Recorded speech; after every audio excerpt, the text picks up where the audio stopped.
Welcome back, students, and let's go to the final topic of this module, section 6 of this notebook, piecewise defined functions. Now this is going to be a difficult topic. Past 6 or 7 years I've been writing at least one problem in the exam about this topic, piecewise defined functions, and the result was, let's see, about 10% of the students get it right, and the other 5% get partly right, about that much. So this is a difficult topic, but don't give up, you can do it. Alright, let's go. Here's the first example, and let's consider a piecewise defined function like this. When x is less than 1, we have an expression, equal to 1, we have another, and greater than 1, we have another. And let's find out the left hand side and right hand side derivatives using Newton quotient like this and that. What's the difference? Same Newton quotient here, but here we are having h going to 0 minus and 0 plus. Minus is left hand side, so this is left hand side derivative. Plus is right hand side, so that's right hand side derivative. Or left hand side slope and right hand side slope. Now how do you calculate it? Key is to recognize this. 1 plus h is a little bit less than 1 because h is 0 minus, so h is a little bit less than 0. So 1 plus h is a little bit less than 1, therefore we have to use the first line. On the other hand, if we have h going to 0 plus, 1 plus h is a little bit greater than 1, and therefore we have to use the third line. As for f of 1, well, that's explicitly given, so no problem there. That's a strategy. Ready? Here we go. Maybe I should increase the font. Alright, here we go. We just plug in x equals 1 plus h to this expression, and that's what we have over here. And f of 1 is 3, as you can see from the second line. We get this Newton quotient, and all you have to do now is to break out the parentheses and simplify. Tedious but elementary computation. In the end, what do you get? Whatever you have in the numerator can be factored out by h, and we have to have cancellation. In the end, what do we get? 3 plus h, where h is going down to 0. The left hand side derivative is 3. How about the right hand side derivative? We do the same thing, except that we have to use this. Here's the computation. Plugging in 1 plus h to this expression, we get that. And from the second line, function value is 3, so we have the first line here. You can break up parentheses and simplify. If you do that, the constant part will disappear and you can factor h out. The result, 3 minus h, where h is going down to 0. The same answer as before. The right hand side derivative is also 3. So what's the conclusion? Left hand side limit and right hand side limit are the same, so the limit exists. The limit represents the derivative, so derivative exists. So this is the left hand side derivative, that's right hand side derivative. They're the same, so the derivative exists and the common value is 3. So the function is differentiable at x equals to 1. Here's a visualization, by the way. The blue curve is actually the graph of the first line. The red curve is the graph of the third line here. And the second line, y equals to 3 when x equals to 1, is this point here, 1 comma 3. Join them all together, we have this kind of curve, and left hand side slope is 3, and that is represented in this blue dotted line, and right hand side slope is also 3. That's this red dotted line, and we have this smooth splining, smooth joining. The conclusion: the derivative exists at x equals to 1. The function is differentiable, and the derivative at x equals to 1 is 3. If you have two different values here and there, then we'll have non-differentiable function. Let's see. Okay, alright. This time a little bit harder problem. Find out a value that'll make the given function differentiable. Is it continuous? It'll turn out continuous. If you plug in x equals to 2, we get 2 squared, so 4.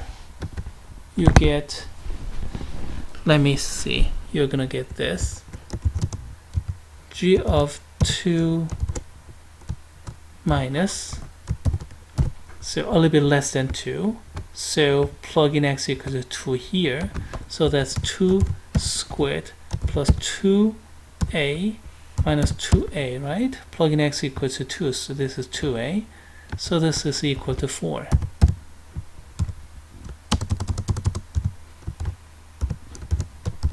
How about 2 plus? When x is a little bit greater than 2, is this quantity here, where x value is 2, so that's 2, so this is 2a squared, and then this is 2 times 2, that's 4, and then minus 2a squared again. So what do you have? We have 4 again. So left hand side, right hand side, the same. So this function is continuous. The problem is about differentiability, not continuity. So plugging x equal to 2 to this one and that one, that's not the way to go. Now, how do we handle that?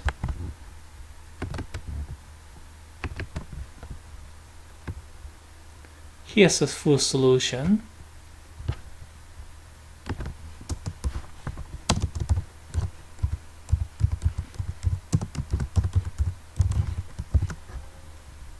Or I'd name perfect solution.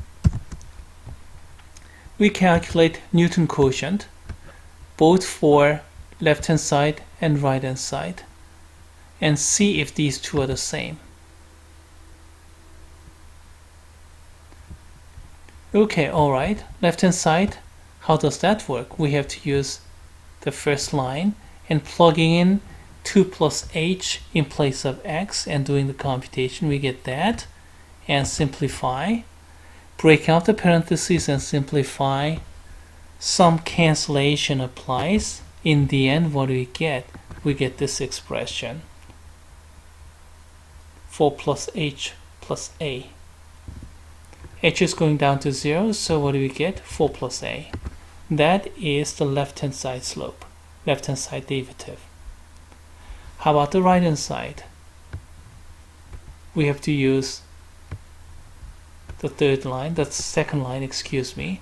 So in place of x, we have to plug in a 2 plus h, and that's what we have over here. Finish our computation by breaking out the parentheses and crossing out. We end up with this expression. Canceling h out, we get a squared plus 2. So what do we have? 4 plus h and a squared plus 2 must be the same. We got this. 4 plus a and a plus squared must be the same. This is a quadratic equation, so we can solve it. Getting these Newton quotients done, that was the hard part. Once you have this equal to that, that's easy. So the conclusion is differentiable when a is equal to -1 or a is equal to 2. Oh boy, that was difficult, wasn't it? And here's, by the way, the visualization.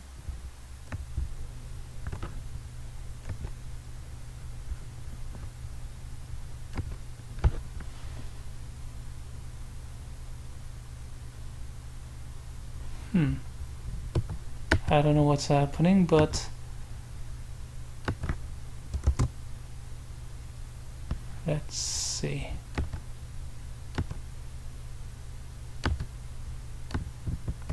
Too slow.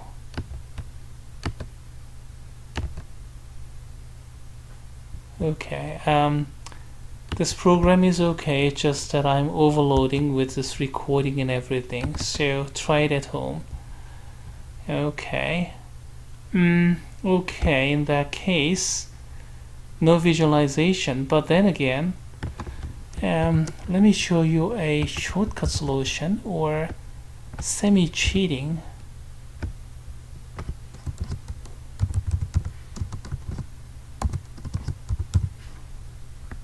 How would that work? Well, this is the function, and if we take the derivative,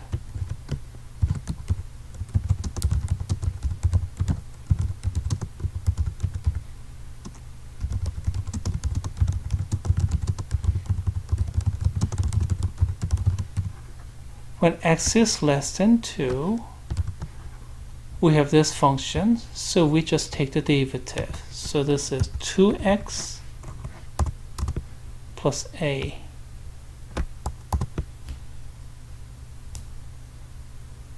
Now x is greater than 2, we have this function, so we take the derivative. So a squared x, and then 2,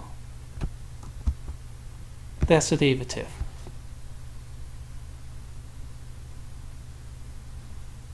And then what do? We set them equal.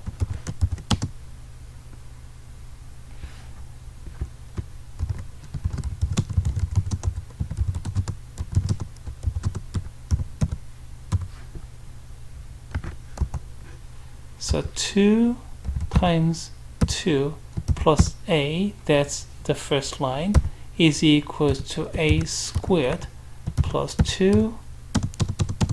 What is this? A squared, and 2 times 2 is 4, isn't it?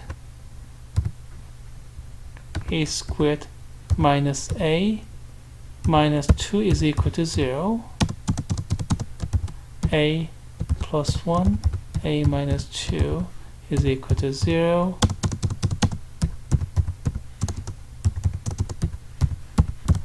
So we get the solution. A is either -1 or +2. We didn't have to use Newton quotient or definition of the derivative. This is kind of shortcut, borderline cheating, because this method doesn't always work, I'm afraid. But even this is high level. So this is perfect solution, but most students will find it really difficult.